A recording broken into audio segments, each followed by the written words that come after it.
All right, guys, we're live. Most importantly, it's Megan's birthday. Hey, Megan. Hey guys. Happy birthday, Meg. Thanks everyone. I got a special delivery today. Can I tell you guys about it? Yeah, sure. Please do. Yeah, so I guess that they need a little backstory, our listeners, to understand why this delivery made sense. But a couple weeks ago, we were about to go live to record, and I realized that I was out of seltzer. I realized I had no seltzer. And I told the guys this and explained that I was out of seltzer, and they were horrified that I'd let that happen. Horrified. And attempted to get some seltzer to me before the recording of the episode, but RJ's been to my house like 10 times, but apparently doesn't know where I live because he sent them down the street.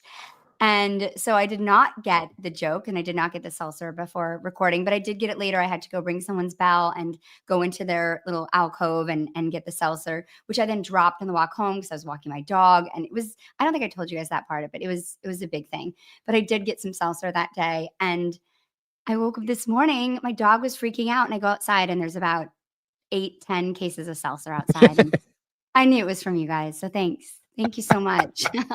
I'm hydrated for days now. So thanks, guys. Well, we just want you to, in lieu of your ability to properly shop in advance for what you might need to eat or drink in your house, we want to make sure that you're covered for at least the next 2 weeks. So eight cases should do that, I'm guessing. We'll see. I'll let you know how long it lasts. But thank I you hope so so. much. Yeah, I hope Hey, I hope it helps. have you gotten any emails this morning? No, I haven't. Why?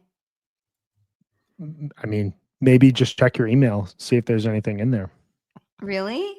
Look at What this is on it? air. Is it like a hall pass for the draft? What is this for? You don't need a hall pass for the draft. Everyone Yeah. votes for you. What are you talking about? Yeah, shoot, I could use one though. Yeah, I don't know. I haven't gotten any email today. Did you guys send it to the wrong email?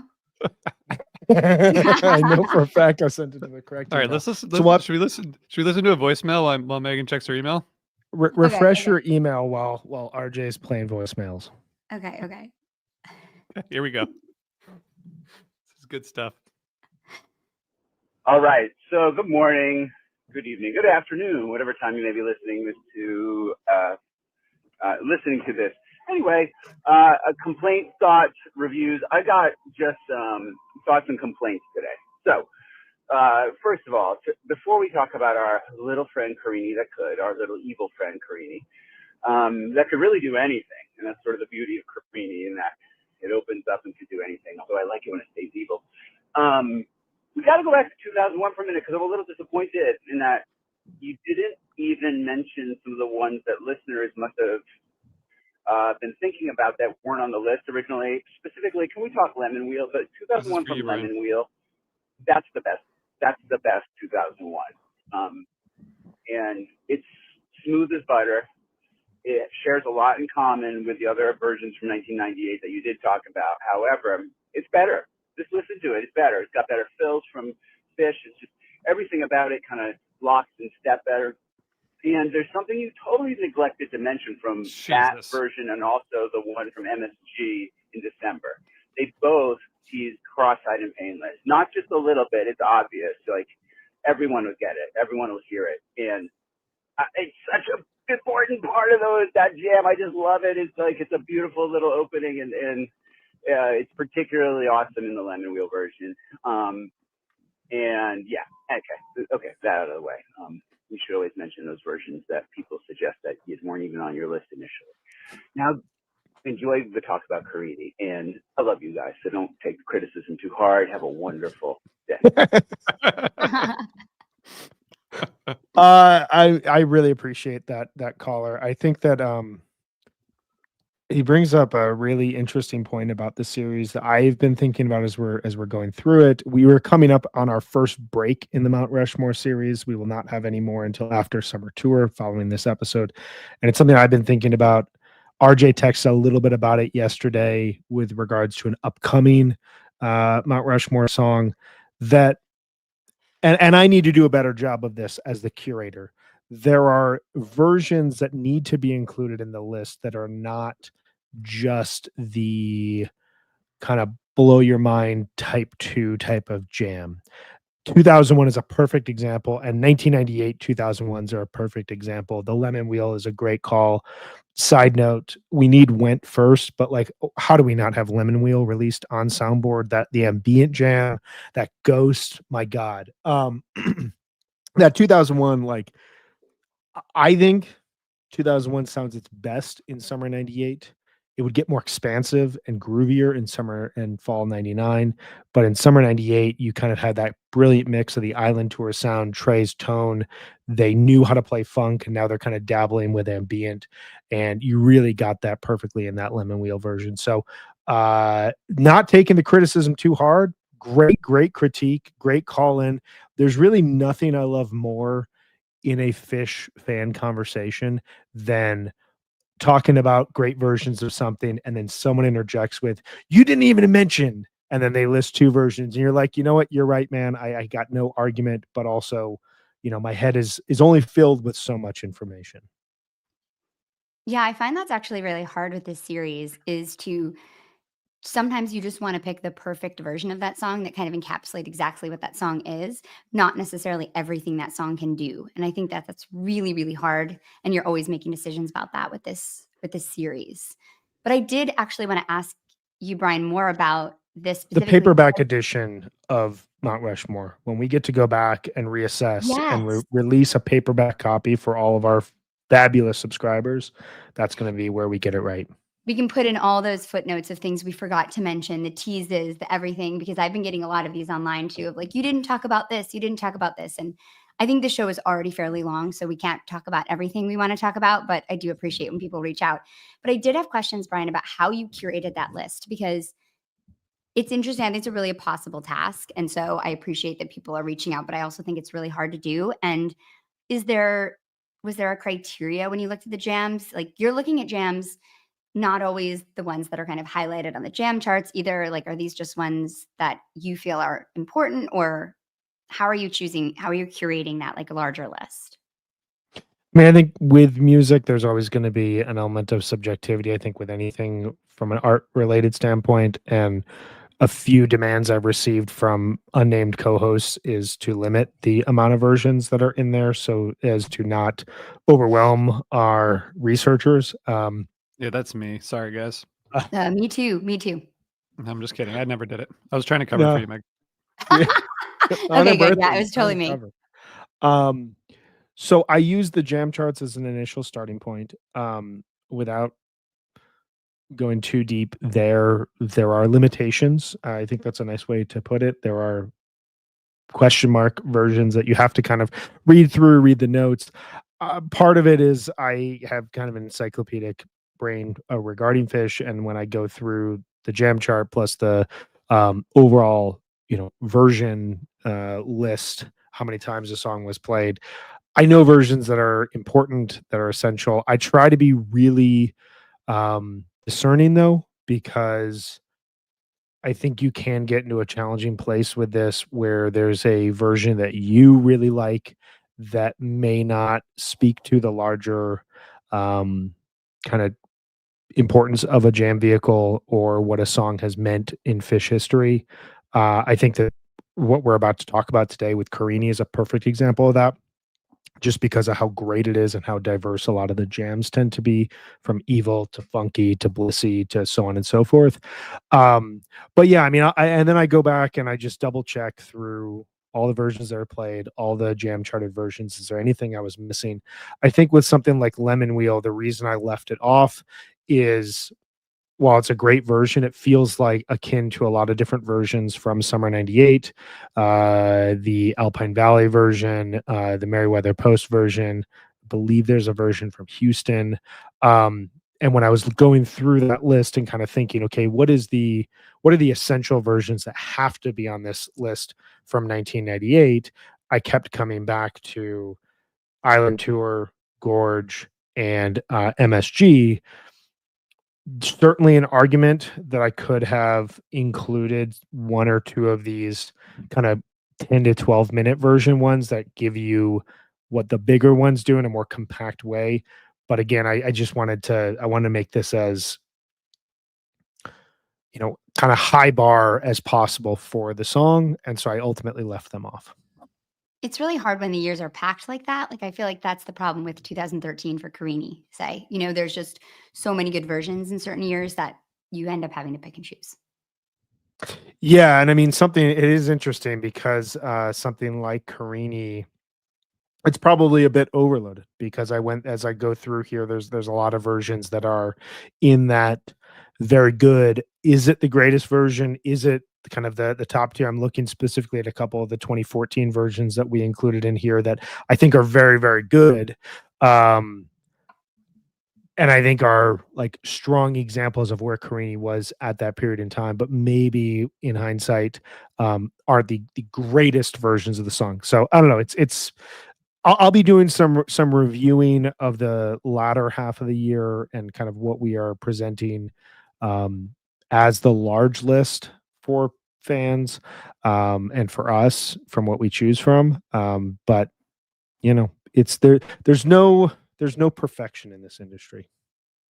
Well, don't feel like you have to include every version because I do appreciate the curated list greatly. So while we were getting that email and the voicemail and the assorted discussion, Megan, did you get an email? We're all dying to know. No, Everyone's I dying didn't. to know. I didn't get Because I an got email. confirmation of said email. What? Brian sent you an email, but you didn't get it. This is crazy. No. What a crazy Check day. your spam folder. Okay. From you? Let's we listen to got a one rec- more voicemail and see if Meg's internet connection comes back. Here, but for real. Okay, for you, those of you commuting to work, we will get into Carini right after this voicemail. All right, just trust me, it's gonna happen. It's really gonna happen. Hi, this is Ben in DC. So I listen to all of the new HF Pod episodes when they come out, but I've been listening to the library card episodes only when it's about books that I've read. So I recently read James, so then I went back and listened to the library card episode about James from a couple months ago. And overall, it was great. I appreciated all of your insights about the book, but I thought there was one missed opportunity, one thing that as fish podcasters who are now literature podcasters that I felt that you were uniquely situated to address, and that is the fact that this book contains the phrase runaway Jim. Obviously, the main character is named Jim, and he is referred to many times as a runaway, but there is one place where they refer to him as the runaway Jim. So I was waiting to see what you guys were going to say about that. So I'm still interested in any thoughts that you may have on connections between the Fish song Runaway Jim and the book James. I don't think the lyrics are really related at all, but maybe musically, the way that the song has been a versatile jam vehicle. So I'm interested in any of your thoughts on that. Thank you. So that's a plug for our other podcast, which is called Library Card. We're doing an episode right after this, which will be out. If you're listening to this, you can search Library Card and you'll hear our new episode probably by the time you hear this about a book called Long Island Compromise. But we've talked about lots of books and stories and now movies. And so if anyone wants to comment on Percival Everett's fandom, now is the time. I can't believe we let that slip by. We really messed that up. We did. I think we try to keep the fish fanniness aspect of ourselves at bay in Library Card. We're appealing to a slightly different audience, but I do appreciate the crossover there. Just as I'm thinking about it, the speed and pace with which I read through James is kind of reminiscent to the how the tempo of the song Runaway Jim and the exploratory jam. Thinking specifically of the 6/16/95 version kind of makes me think of the vaudeville section of the book James, maybe the evil conclusion of the book James. Celebratory but dark conclusion to the book James. I will just say quickly, I drove across the Mississippi River twice in the last week, and my God, what an amazing thing that we have. Just a gigantic effing river that just goes north to south through the center of the country, takes so much commerce. People live on it. People hang out next to. I mean, there's so much that happens as a result of it, and it's all in that book as well. So that's all I got to say about that. Thank you, Brian. I also think the ending scene of that book could be underscored by like a monster Carini. Yeah, it's true. It's a good Maybe call. one of the ones I'm going to pick today, but we'll see. Maybe. I I wanna- did get an email. I did. Ooh, I did. It's too generous. You guys are so nice. no such thing as too We are- generous. Come on, We are so We nice, are- though. we are so nice. Yeah, you're right. No, these guys just got me a gift card to my favorite movie theater. How'd you know this is the one I love? Just know a little bit about you. It's all right. Yep. My favorite old school movie theater. It's not fancy. The seats don't recline. It's not, there's nobody coming and taking your order and bringing you food in the middle of it. It's like an old school crappy theater with like really amazing posters that are from like the 70s in the stairways up to the theaters. And I love it. So thank you. I'm going to go and watch lots of movies there. Thanks to you guys. I like the subtle Look at that. shade there at Alamo Draft House, which Yeah. is located as well in your area. And I love it. I go there, but it's like, going to that movie theater is expensive. And it's also, I don't know, there's something a little bit less charming about it. I love the one I have near me just because they show old movies, but I find the experience of consistently ordering and being asked for food in the middle of a movie to be a bit frustrating. I'm just like, can we make I appreciate what you guys are doing. Stop running in front of me. Like I just want popcorn and I want a Barks root beer or a cherry Coke, whatever you guys have. Maybe I'll order a milkshake because their A milkshakes are cherry great. Coke. Yum. That's some Coke, Midwest yeah. shit right there. That Cherry is Coke. old school. But yeah, I kind of want to just sit down and watch the movie. That's it.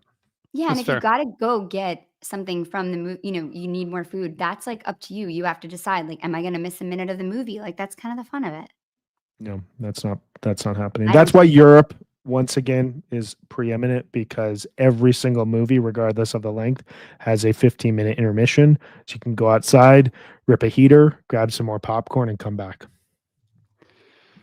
All right, Megan, happy birthday. That's the end of the surprises for today. As far as thanks, you, as far guys. as you Really know. As far as you know.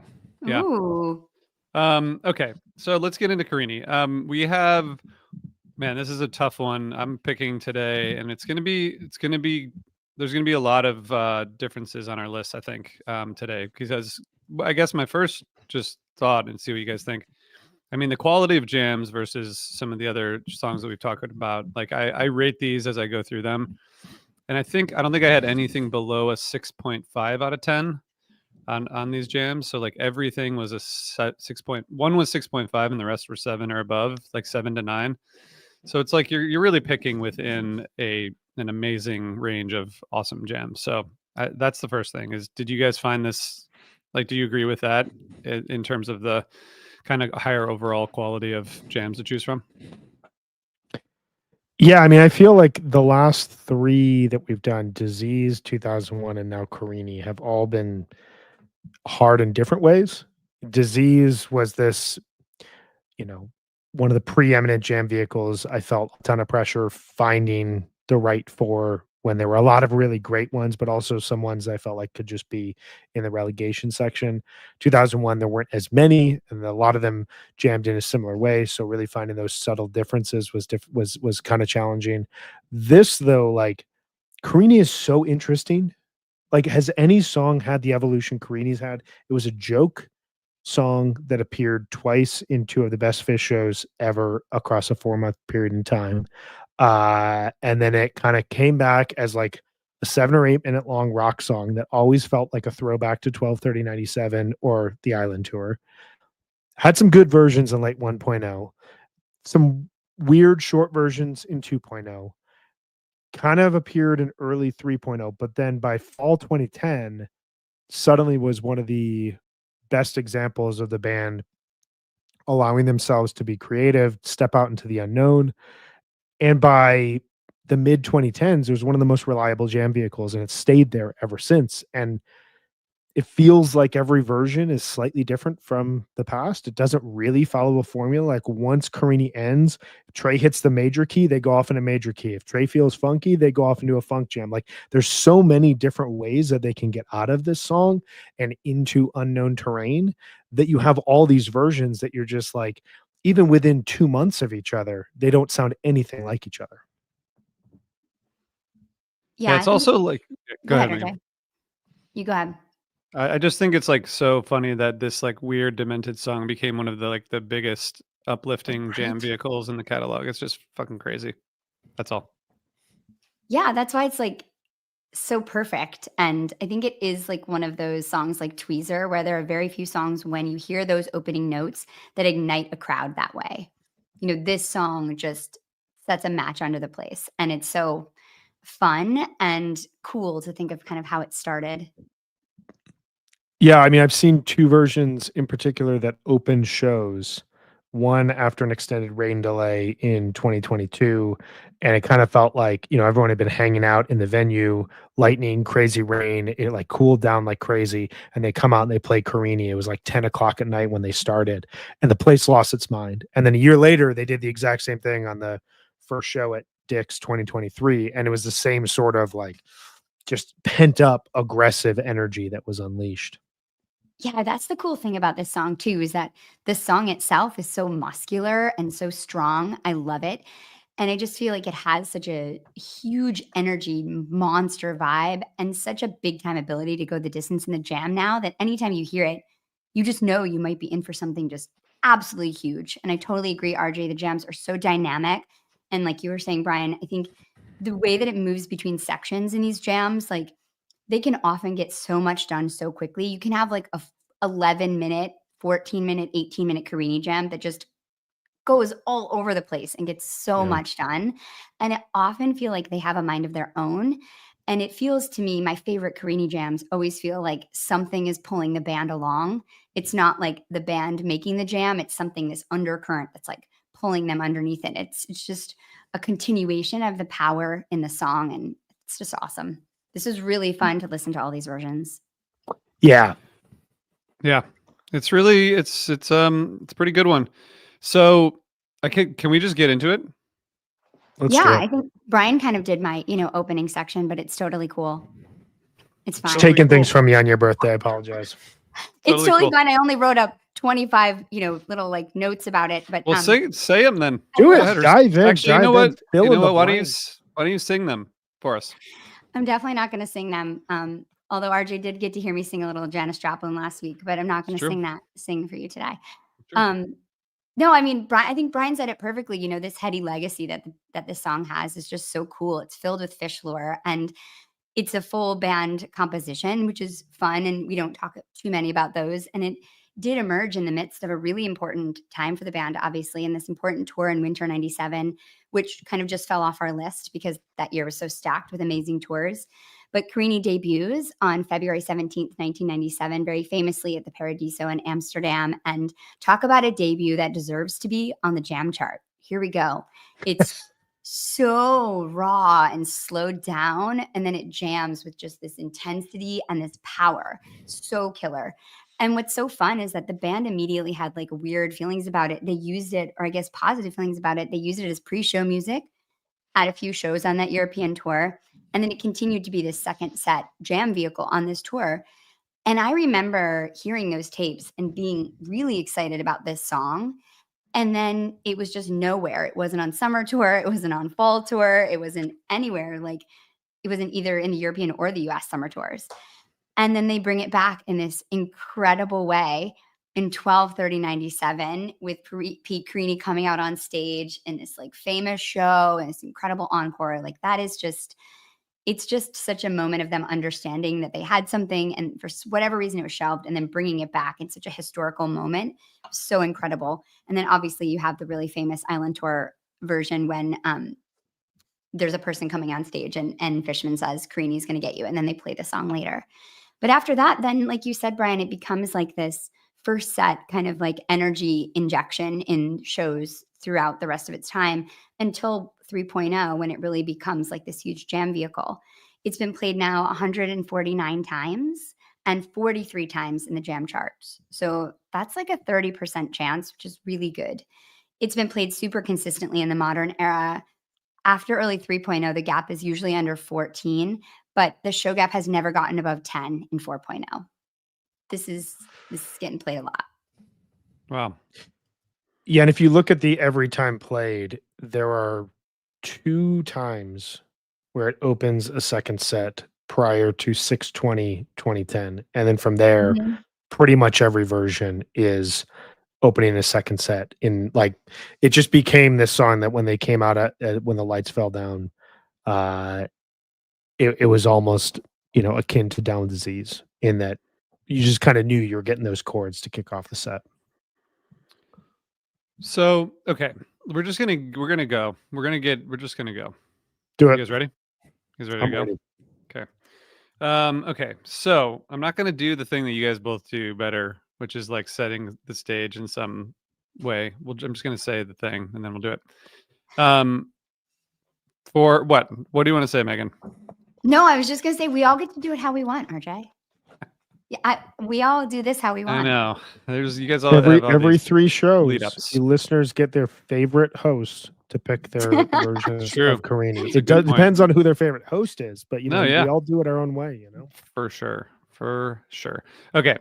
So for the first one, that first one has to be the first one because it is, I mean, it's kind of amazing that like this song is exactly exemplified in what it's supposed to be in its first appearance ever. It's Totally. it's intense, it's weird, like Amsterdam is just so perfect. I remember getting these tapes and it just, it was a new era, but Paige's piano over the verses in the intro and the vocals over the beginning of the jam, and then there's this, like, it's just so spooky and weird and demented and fucked up, and then there's this like almost summer 95 style jam in like the middle, where it's just like it's just kind of madness but within the structure of the song. And then Trey gets on like the wah pedal and starts that like trilling, with the wah. And then there's that section with like the space weirdness with the start stop. I mean, it's just like, get the fuck out of here. It doesn't, and then, but it's not just that. And then there's this like blissful ending that's almost like The Man Who Stepped Into Yesterday or something for a second there. But it's like a truly face melting jam. And I don't use that term mildly because that term's thrown around a lot. But this one truly does it. I listened to it again yesterday. I was like, holy shit, it's fucking crazy. It's awesome. That's it. That's the first one. Yeah, it was on my list. It has to be on there. This is just such a powerhouse debut with a section that goes as hard as humanly possible, but then it's followed by a section that is as delicate as that part is hard. It's everything. It's so cool. It's so raw, and yeah, you said it. It's so amazing that they found this space with it right away the first time. Absolutely incredible. Yeah, this has to be on the list. This is on my list. It's interesting because you mentioned the summer 95 kind of feel of part of it. Like this jam really feels like a bridge between 2 eras where they were kind of reaching back to that abstract weirdness, anything goes of summer 95 with what was coming with funk and groove. And you kind of hear it all mashed into one here in a really unique way. It also is interesting because for the next 13 years, this is going to be a pretty isolating version of Carini. There's not a lot of other type 2 Carinis to come in the next next dozen years, but there's also not a lot of versions that are going to be this exploratory and this kind of wide ranging. And I would kind of argue in a way that you almost don't get with any other song as it evolves. This sounds more like modern Fish than it does Fish from the 90s. Like it's so diverse. There's so many different elements to it in a really fascinating way. Can I ask a really good a question that came up in the chat? Not to step us back to the pre Rushmore for those commuting. Whatever you want to do a little bit of a pause. There's a really interesting question here from one of our listeners. Blue Tui, Yeah, BLOO2E. that's a hard one. That's a hard one. Trying to figure it out on a spot. It's always here. a hard one. Gotta be honest, but I like it. I 10 like o'clock it a in the lot. morning. I just came back from vacation. I'm trying to get this right. Fun thought exercise. Does Carini ever become a regularly played song without the 4-3-98 stage crasher? I love these kind of questions because they're unanswerable, but they're also, send you down an interesting rabbit hole, because there is an argument to be made that those winner 97 versions are the versions, and then they give you the shock one-timer on 12/30/97 because anything goes at that show, and then it never happens again. Just kind of forgotten to memory, like Rocco William almost. Do you guys think that without that we get Carini in the state that it's in today? I tend to think, because of how inspiring it's been to the band, that it would eventually find its way back, because also this band likes inside jokes, but it definitely brought it back that night. Yeah. Yeah, as someone who just recently played the Stage Crasher at a show a couple of weeks ago, I will say that it's awesome. But yeah, I think it continues.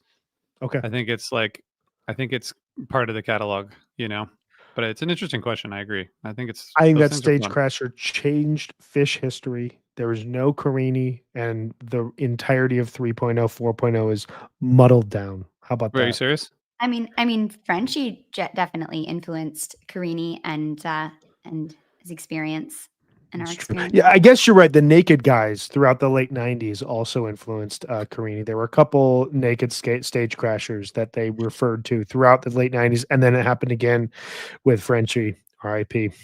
Yeah, fuck. All right. Wow. Well, on that note, so let's see. Where do we go next? Okay.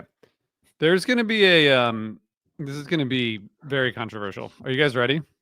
I'm very ready. Yeah, so ready. I mean, I'm skipping years. I'm skipping, I don't So even know or how slow? many years. Both. No, it's the new one, the new song. No, it's always That's slow. No, guys. It's always slow. That's the only proper answer. Come on. Just Rick, if take you're these listening, can two we pieces. get Always so out of slow. there, please? My God. No, Let's come just on. take the two pieces that are kind of don't work together and just make it a new song. That's great. Exactly. Good idea. What are you thinking? Okay. Why, they continue to not understand that they have the best song ever. Why are you fucking with it? I don't understand. All right. This is going to be hard. You guys ready? Still ready. Okay. We are going to the greatest arena on earth. The greatest rock arena on earth. What do they call it? The world's greatest arena? I think that's what they call it. Arena. Yeah. We're going there.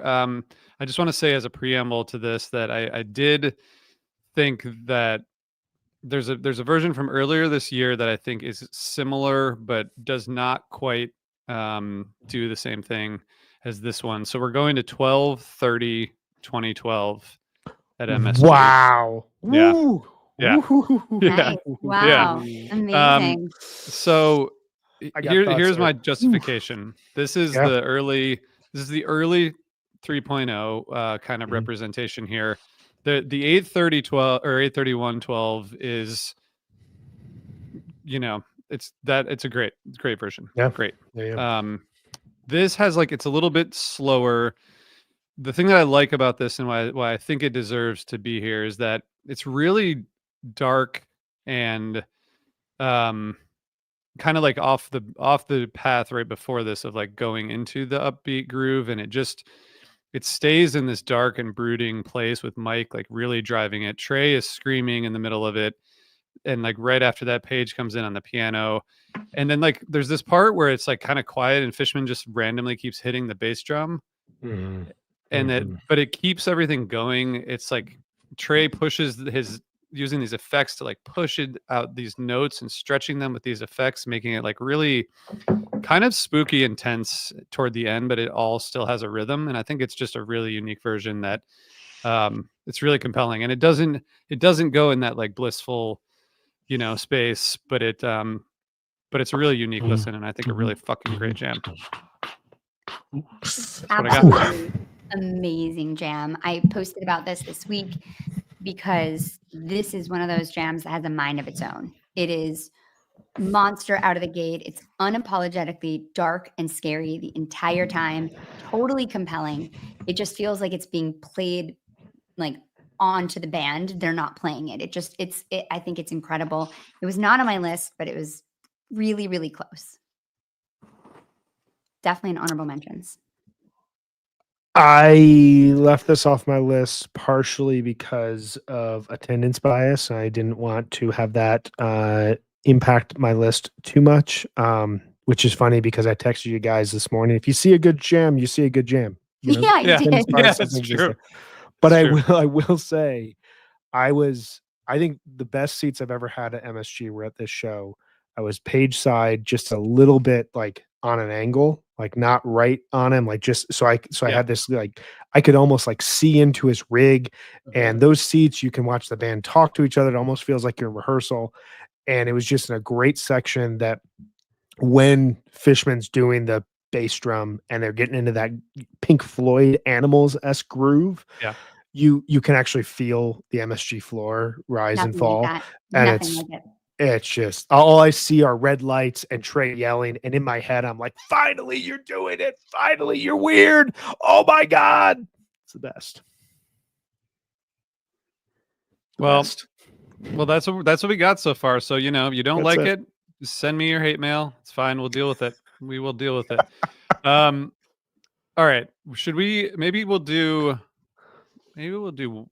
Maybe we'll just take a break now. It seems like that's the pattern. Okay, let's do that. Okay, we're back. Still Meg's birthday. We're still talking about Carini. Guys, we're at the halfway point of these four. Is there any? Do you have any observations? Does anyone want to give us a soliloquy, or should I just keep on? Should we keep on going? I'm really trying to debate if I want to ask a sports related question that will turn a lot of people against me. It's What do you impossible, think? Brent. It's impossible to turn Do anyone it. against you. Do it. Well, you called it the world's greatest arena, MSG, and I want to know, is it the I did world's not make greatest that up. arena for Pacers fans? Like, what are we Oh, doing here? yeah. Oh, It's even true. I get that one. It's too Even you soon. get that one. Too soon. Too soon. My Too son soon. is practicing in the street on our basketball hoop, just endless Halliburton shots where Oh, he drives wow. into the lane, Yeah. comes out, shoots it, bounce it. He's trying to get the bounce perfectly, but he's got the choke sign down. It's great. It's Oh, beautiful. wow. I gotta say, just sorry, we can go. We don't have to do sports after this, but that step back three that Halliburton has is so outrageous and annoying. Like if I love it. you don't like them, it's Yes, the worst possible thing that can happen. You're like you're playing the best. This is what happens. Our friend Jeremy, who calls into the podcast, he's probably listening to this. He does it sometimes to me. It's really annoying. It's almost impossible to defend when it someone is. takes 4 steps forward, takes 4 steps back, and shoots. Like there's nothing you can do. And Halliburton has done that. I don't know how many times recently, but fucking wild. Look, I'm a Chicago Bulls fan. I'm convinced that Milwaukee and Indianapolis are not real cities, but like their basketball teams are way better than anything I currently root for. I can't hate on anything. The dude is magic, and I'm so here for. I'm stoked for the flyover country finals. Oh That's man. end of our sports segment. We can go back to the Okay. podcast. Oh, well, what Unless if I Meg have has something I wanted anything to say to about add. sports? Yeah. Oh, please, Yeah. please say something more. I want to say about sports because I watch some of these games. They're kind of unavoidable. And there's a lot of kids at my school that are really into it. And as a New Yorker, I felt like I had to get engaged. And it was really fun because Cam, you guys know Cam, he made a really funny video about what it's like for a jam band fan to watch these sports games and their comments on it. It was pretty funny. And I totally agreed with him. And the thing that I agreed with most was that the rail riders at these sports games are a lot better looking, a lot hotter, and really Yeah. enjoyable. And I was just here for every Spike Lee and Timmy C outfit that they brought on the court because they were bringing some looks. It was really fun. Yeah, Timmy C just continues to have a year, and I'm here for it. I want him to get his so chip. great. I need him to get the award that brings the full Timmy C out of him. I think it's going to potentially happen with the new Safdie brothers movie. We're continuing on with Timmy. Yeah. It's let's do it. He's just wearing those like Timbas and like these crazy outfits, and he's got like his like super hot girlfriend, and he's looking kind of like ratty and New Yorkery, and I just am like here for it. Let's go. It's awesome. Yeah, I mean, apparently he's from New York. Is that true? He is. Yeah. Yeah. He went to Okay. LaGuardia. He's from here. He grew up here. All right, and then we'll allow it. Okay, we're going. You guys ready?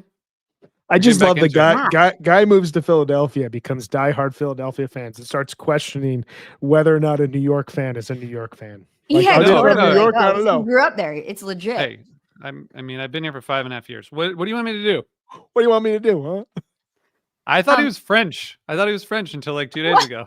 Because of his He does last speak name. French. He Yeah, does speak French. He spent time in France. You're right. he's And also I a think he French. spent time in I Quebec. think he's a dual citizen. Let's be honest. But I I don't did know. not He's know French. this. He's a French guy. Come on, French Yeah, people there's don't no watch basketball. there's no French people in. What are you talking about? Victor Wembanyama is French. What are we talking about here? There's no French It's a people in good New joke, York. They don't Brian. exist. We God. kicked them out.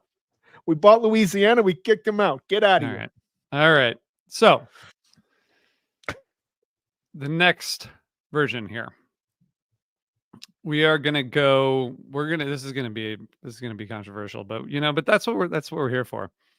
We are going into the future, and we're going to a place that has maybe more infamy for amazing Kill Devil Falls jams than Carini jams. Brian, do you know where we're going? I do. I do. We're I we're know gonna exactly where go. we're going. We're going I'm- to. Wow. Yeah, this is going to cause some trouble. We're skipping many years. We're going forward 6 years from the last entry. Wow. Yeah. Wow. Yeah, we're going Whoa. to 8/3/18 Alpharetta. Whew. Wow. Yeah. Now this I feel zero, I have zero hesitation about anything related to this project or this choice or this podcast, but I will tell you that this jam is fucking amazing. And I think part of the reason that, listen to all 25 of these or whatever a couple times. I think the reason that this one lasted through the tournament is that it um that's good. Yeah, alert. Sorry guys. Language. Okay. So there is this part that's in the middle that is like this lush and patient and beautiful space with Paige on the synths and Trey playing so delicately but intentionally. And this is the definition of hose, and we can, we're going to talk about the jam charts with the jam chart people maybe in July. That's going to happen. So we can talk about the use of that word and we can have a conversation. But that on its own would be fine for like a great, beautiful jam, not like a build up to a huge peak, but like really creating this patient, beautiful soundscape. But then they get into this space funk groove. There's a 20-minute jam. There's a lot going on. The space funk groove, and Paige comes in on the synths toward the end and just like builds it to this like crazy alien landing darkness that winds down and kind of dissipates into all these loops that Trey's doing and Paige on the organ. And I think the combination of these different parts of this jam just make it very unique and very notable. And so that's why this is number 3 for me.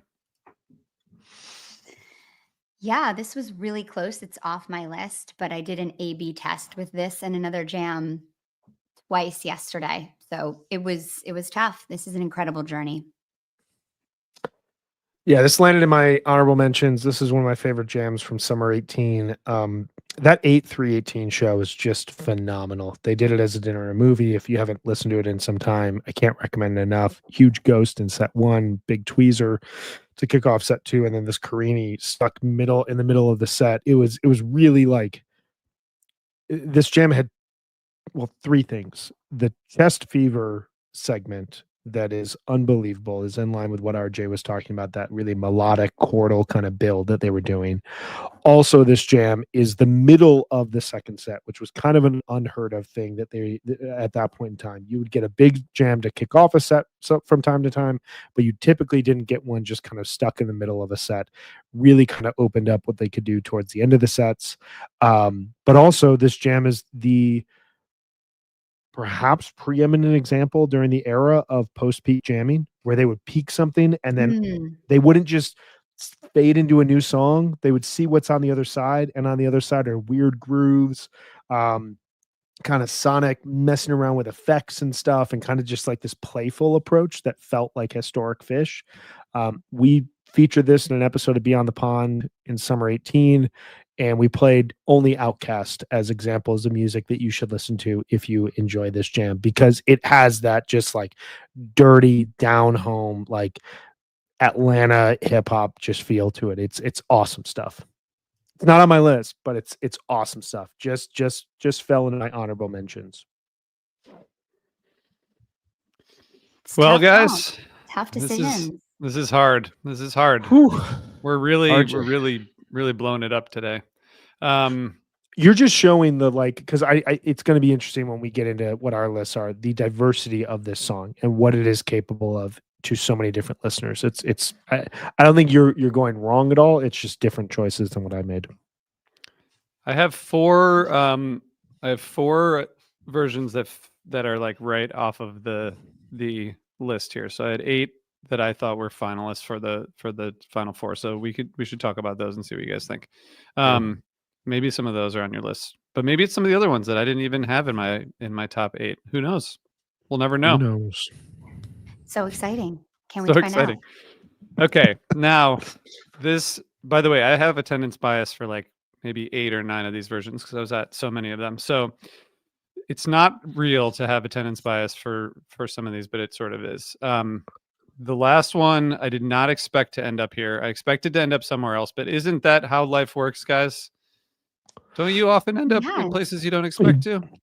All The the road time. less taken sometimes leads, to where you were going all along, or sometimes it just takes you in a different path. You never know. You never know. You never know. But I'm this is an attendance bias pick, but I, again, I've been to a lot of these shows. Nothing I can do about it. Guy goes Not to a your lot fault. of fish shows. We're You've going seen a lot of all good this. fish. It's not your fault. and yeah, exactly. Been to a And lot of great Phillies games too. I have, and I'll beat him more. But you know what? You know what's great about this pick, guys? Do you know what's great What? about it? What's great about it is that I only have to go about 2 miles from my house for this version. I only have to go Interesting. down the street Wow. for this last Interesting. version. And so Brian's so pissed. So great. Omega's pissed. Interesting. Great. Interesting right. pick. We are Wow. going. Yeah. We're going there. We're going 7/26/23. And I'll tell you why. Wow. Yeah. I'll tell you why. This is, I mean, okay, first of all, this version is awesome, and I was there, and I kind of needed to go back to it a few times, and it kept rising through the ranks. It kept pushing its way forward, and I think there's 2 reasons. First of all, just structurally, this is a double peak jam, which is, which is something. At the very beginning, they get into this like upbeat groove. It's kind of that like emotional-ish, push from Trey, pushing this upward, and there's this like glorious peak like halfway through, which was awesome in person, but it holds up on the recording, and then like kind of quickly downshifts into this darker blues jam. The Fish.net jam chart describes it as like chunky, which I think is interesting. It's a very rhythmic groove that just doesn't stop, and then it builds to this second peak, which is just up tempo and rocking. And it's just a great jam. And I think, well, we can talk about what fell off the list, but to me, this is like I had a, 1.0, I had 2, 3.0 and a 4.0, which I think is the right representation time-wise. But that's the last one. So I'd like to hear what you guys think about this jam. Wow. Yeah, I was also at this show, just saying. And it was my first time at the Man. It was a really great night. Awesome show. Awesome Carini. I think I almost got left on the mean streets of Philadelphia by someone who's on screen right now when they decided to not wait for me after Not just me. texting with me like 15 minutes before. But luckily I saw the bus and was able I to was pound on the from door as it it was was pulling from this away. Carini. It was because of this Carini. Yeah, Sorry. exactly. No, this jam's amazing. It's incredible, glorious. I listened to it again this morning. It's on my honorable mentions, but it did not make my list. My Rushmore. This is an excellent version of Carini.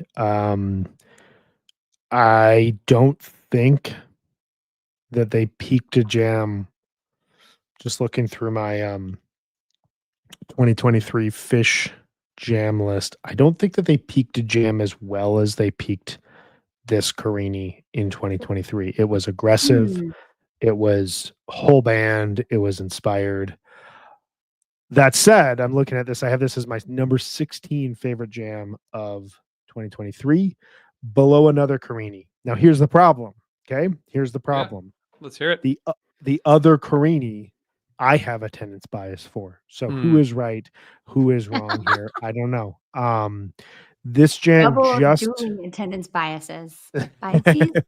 this jam just fell off of my honorable mentions. I think it's phenomenal. I think my biggest pushback as I get into my list at some point here will be I don't think it represents the diversity that Carini plays with. I think it does one thing incredibly well, and besides that, it's missing that like key change adventurousness that I hear in other versions. So I don't think you did anything wrong, but I am a little bit disappointed.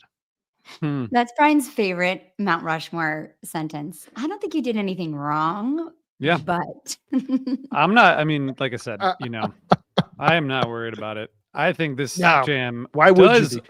I think this jam does do what you describe. It does change.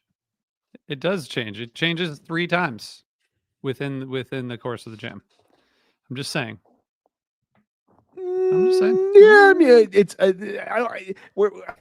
we're at such a high, like Carini is such a high level here. This is an excellent version. Do not get me wrong. My rationale for dropping it below my honorable mentions. It's a rock jam, a very, very, very, very, very awesome rock jam. That's my only pushback here. But again, as we get into my list, I've got some attendance bias here, so we'll let's get cover into it. that. Let's get into it. I want you to tell us that list, Brian. yeah, you go first, Brian. You want me to go first? Okay. I'll go first. So my first version is right in line with RJ 21797. Maybe this is a future draft or a future episode. I don't know. Best debuts. I don't know. It's maybe one of the best, if not the best debut. Oh, it's of the best all time. It's the best by far. There's no. I don't think there's even. Is there even a? I mean, I'm trying to rack my I head can't around it, think and of I can't think of anything off. Someone on Blue Sky said Like, because even like Ghost had like 2 versions before the 7/197 version that were like shorter, a little bit more compact. Maybe no, even Birds of a Feather. The first version was pretty straightforward. I don't know. We'd have to think really, really hard, and I'm not Like, this really could be thinking the hard right now. only debut on Rushmore. That's pretty wild. Yeah. Probably will be. That's a That's good wild. call. Yeah, and I think it fully deserves to be there. Listening back to it, like I checked like the timestamp at like 13 minutes, and I was like, I thought there was more in here. Like, it like felt like it was like resolving, and then I was like, oh wait, there's like 10 more minutes left. And then it just like went from there, and I was like, oh yes, I totally forgot this amazing section that comes towards the end. Just awesome, awesome stuff. What's going through your mind is a good call, though. That first version was with Billy. The second version is really where it's at Monda Green. This is an interesting question. We're going to have to resolve this in a future episode or draft. Megan's already stressed. All right. My second version, I jumped ahead. I really considered a couple 2012 versions. 6-7 is amazing. Dix, as you mentioned, the MSG version. Those are all great, great versions. 2013 had outstanding versions, 7-6, 1018, 1020, 1025. But I ultimately landed on 1031. This is in the third set of Halloween. coming out of the Wingsuit set. They play Ghost, a really good version of Ghost, in then Carini, and this Carini is near 20 minutes.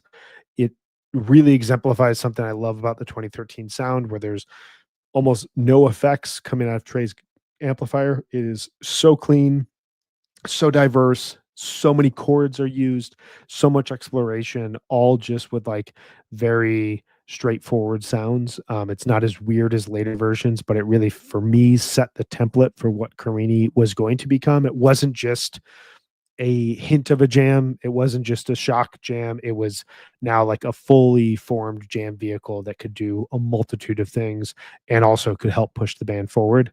From there, I jump ahead, and this is where it gets controversial because I have two attendance bias picks. And I did not expect one of these on my list at all until I revisit it in the context of the full list. And that is 9/3/2021, the set closer at Dick's.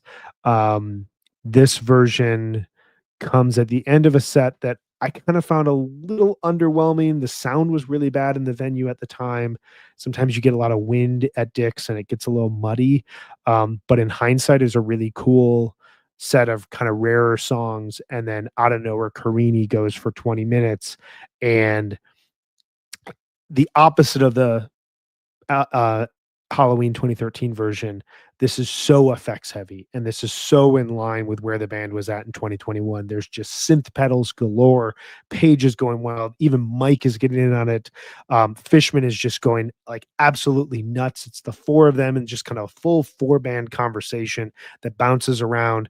There's some peaking going on, but there's also some like really abstract music being played. I love this version, did not expect it at all to be on my list. And then the final version, I tried to hold this off. I really tried, but I had to keep this on because I think it's the right call. It's the best encore that the band has ever played. October 16th, 2021. The next version after Dick's 2021. When I listen back to it, the synths fused with Trey's, the wah pedal, just like it's so big, it's so dark, it's so wild. It happens in the encore. It's one of those like Carini works really well when it is a shock performance that like shocks the system and then builds off of it into a jam. And this does that to a T. The jam was so great that I wanted to podcast 2:00 in the morning with RJ, but he wouldn't let me. Never let him forget that moment, just in case it happens again. So two attendance bias versions and two earlier versions, I think, set the tone for the song. But I don't think you could go wrong. Carini is just so awesome. There are so many versions we did not mention.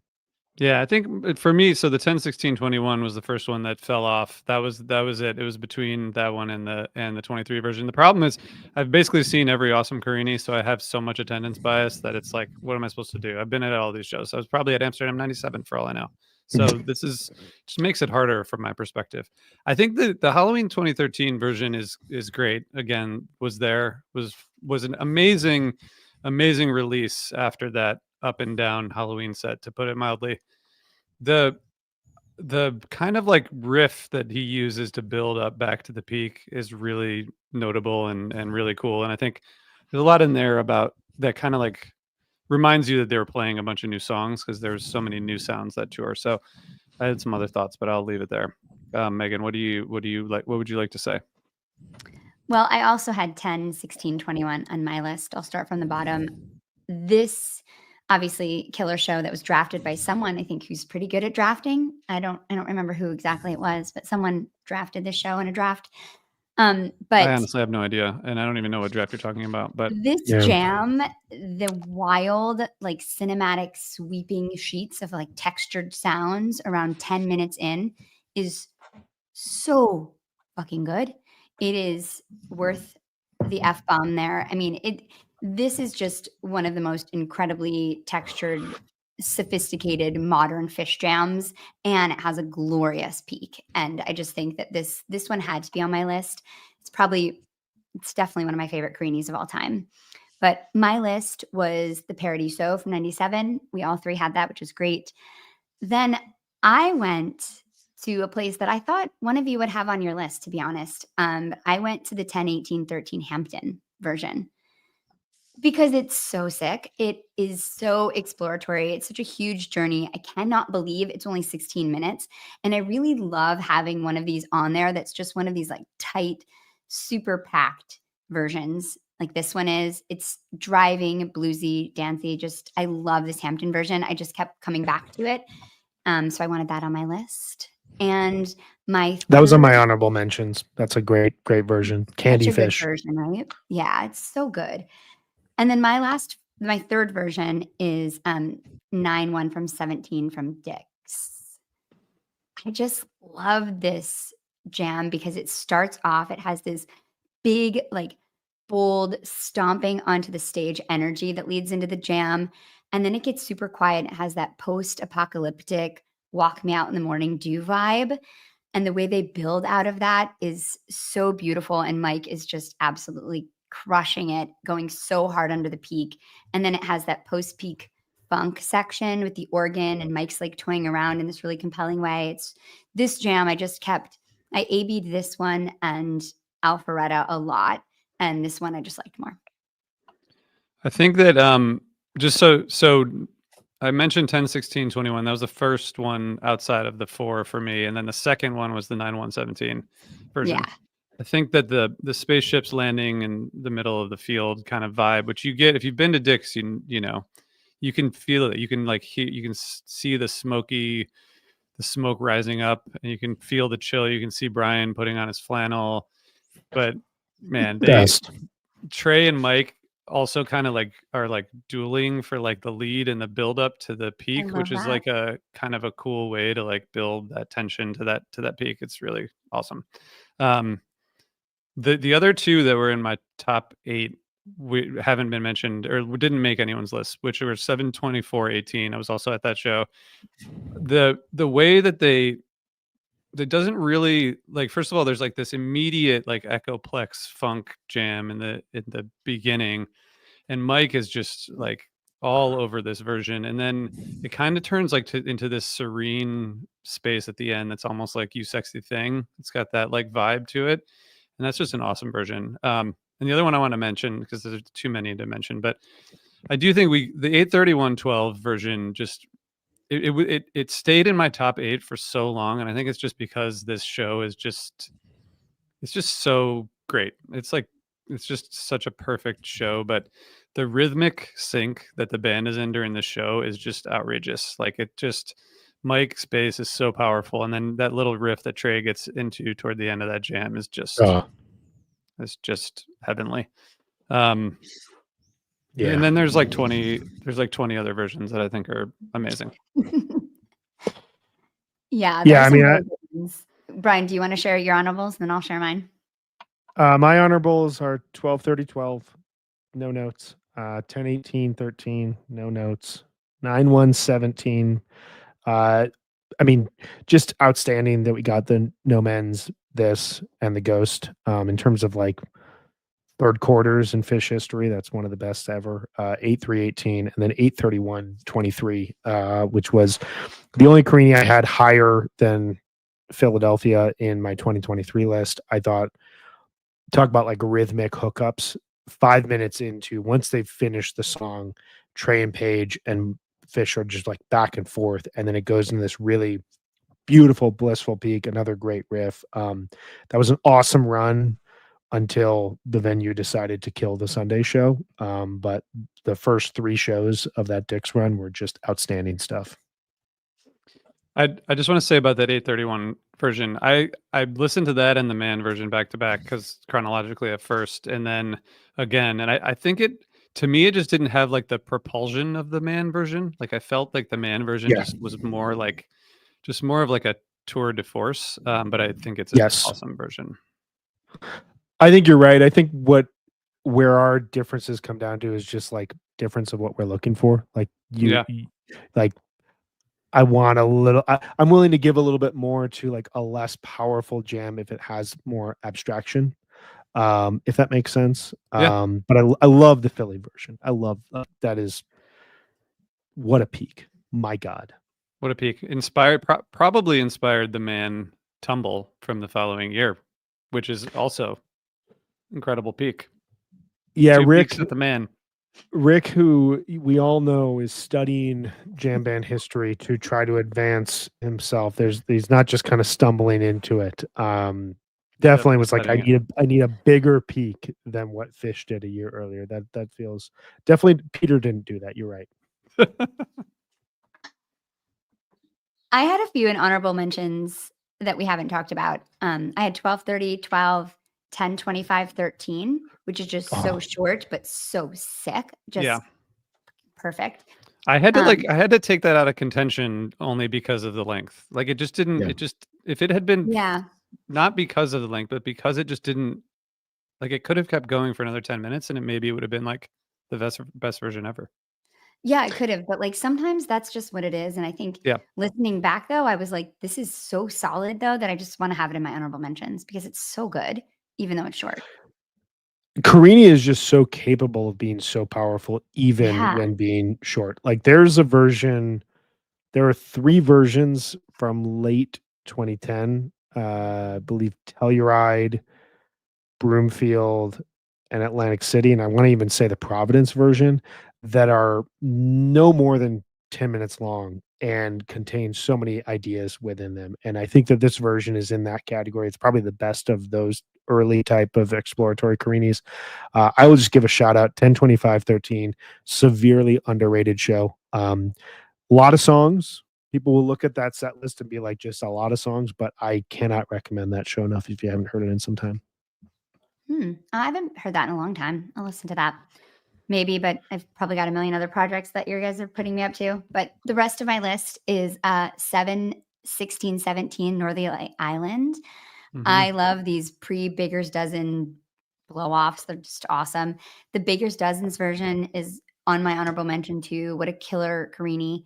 And then I have 8, 3, 18 Alpharetta. And I also have 7, 30, 21 Oak Mountain, Alabama. Yeah. Because do you just remember how sick that was when they played this the second show in fucking 2021 when the band had not played in so long? And I just remember streaming that show and being like, these guys are just the best. Like it was so exciting, and hear them just rip into this Carini was like so awesome. Worth a swear. And lastly, I did have one that I really loved that I couldn't stop thinking about was 2022 Mexico. Yeah. That's a great Carini. Yeah. Was there? Yeah. Just so you Yeah. know. The time to flee, Carini. The time to It's very cool. There's almost like a Dave's Energy Guide thing toward the end where it like starts to dissolve. It's really like there's so much going on there. That's a good yeah, one. it's like super rhythmic, but it's over synths. It's really cool. It stays in one spot for a while, which is why it doesn't like really transcend for me, but it's so pretty at the end. 4 songs, second set. Yeah. Yeah, please. Mexico. Okay, so the Baker's Dozen version, I just want to say like the way that it melts into Mr. Completely is one of the coolest things about that version. And I had to like give it a little bit of a discount because of that. I had to like because part of it is like the way that 2 minutes happens is like one of the coolest parts of the jam. You know what I mean?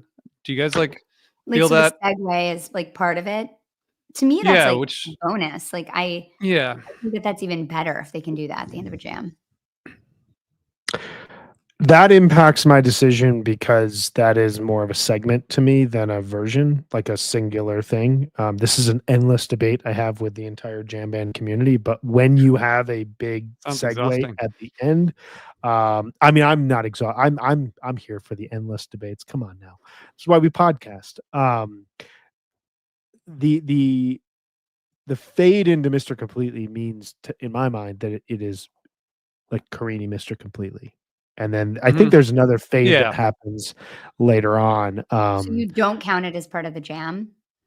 Well, I mean, it's its own thing, but like, I don't think you get the conclusion of what that song is until the end of Mr. Completely, which even that has like a fade into 1999. Like to me, that is a set. That is a full complete set of Fish, and the Carini is a part of that, whereas some of the other versions here you pull it out of the remainder of the set, like it's its own thing. Yeah, These other versions where this is like the Carini is amazing, but like part of what makes the Carini amazing is it's placement and its service for the larger set.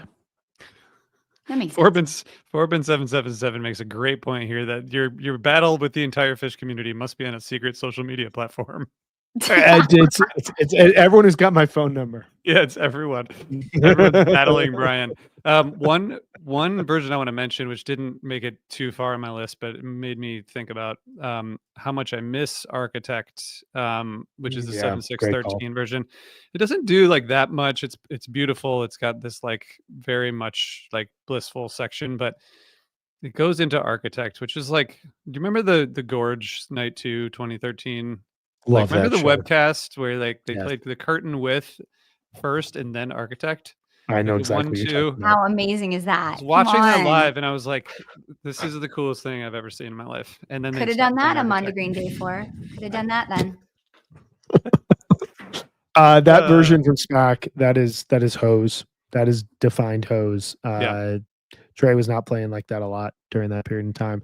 The split up and a melt earlier in that show. Now we're just talking 2013. Yeah. Let's just, no, that's a great version. One I wanted to mention that did not come close to making my list, but I think is worth shouting out is 914-2000. It's kind of this is Carini as a type 1.5 song. It doesn't really jam outside of Carini, but it shows what Carini as a chord progression and as a theme could do for the band, and is an excellent show. Great version here. There's an Albuquerque right around it, which would be cool if they played that in Boulder. I'd be into that. But amazing stuff. That version has that like dark, really angry, almost soloing from Trey. It's so mean and foreboding. It's spooky. Scary. Yeah. Really, yeah. Man, there's so many good ones. Damn. Well, I just want to say I'm sorry to everybody out there for the choices that I made, but I'm actually not sorry because I made awesome choices. So I hope everybody enjoys them. Nothing to apologize about. You're good. Sorry, not sorry. I think we should add a new segment of our show that's called Monday Green Day 4, where it's just like something in every episode is like Fish could have done that. It doesn't even have to be a song. It could be like when we're talking about, something cool happening in the world or, anything. Well, I just think it has to be mentioned every episode. We're gonna do a draft where we draft a better version of Monday Green Day 4. Fuck yes, I'm here for that. It's gonna happen. Great. Also, We've already- RJ, just so you know, I have been trying to make that segment happen. I pretty much do it almost every. No, you episode. do. You do. I'm just making sure that we know that that's it. That is part of the show. Well, speaking of our recurrent segments, we have a new Live Fish official release coming out on Friday, just announced. If it's Really? not $7.25, we do. Wow, If it's I not didn't know that. $725.99, I'm gonna get like really, really annoyed here because like I don't know. We praise this band on a weekly basis. I take time out of my day to do research and really like put all of my heart and soul into this band. We take your criticism out there. True. I take Megan somehow algorithmically winning every single draft. Like we do everything that we can Somehow. here. I take RJ picking the wrong attendance bias Carini's, like we do all we suffer and we sacrifice, and all I'm waiting on is $725.99 being officially released. Can we get that, Kevin, please? My God. Well, we're gonna see. Let's see what happens. I also sorry, Brian. Can I just go back to my picks just for 1 second because Brian is trying to push the false narrative that I only picked Carini's that have like a blissful peak. The 12-30-12 version that I picked has no peak. It's None. dark and brooding and That's a good weird point. and tense. That's a good point. That's 25% of Mount Rushmore with no bliss. So just take that. It's a good point. It's a good point. Abstract Carini. I concede. Abstract. All right. Speaking of abstract, we are going to be back next week for more abstract fish discussion. We are going to be doing a draft. And Brian, what's the draft again?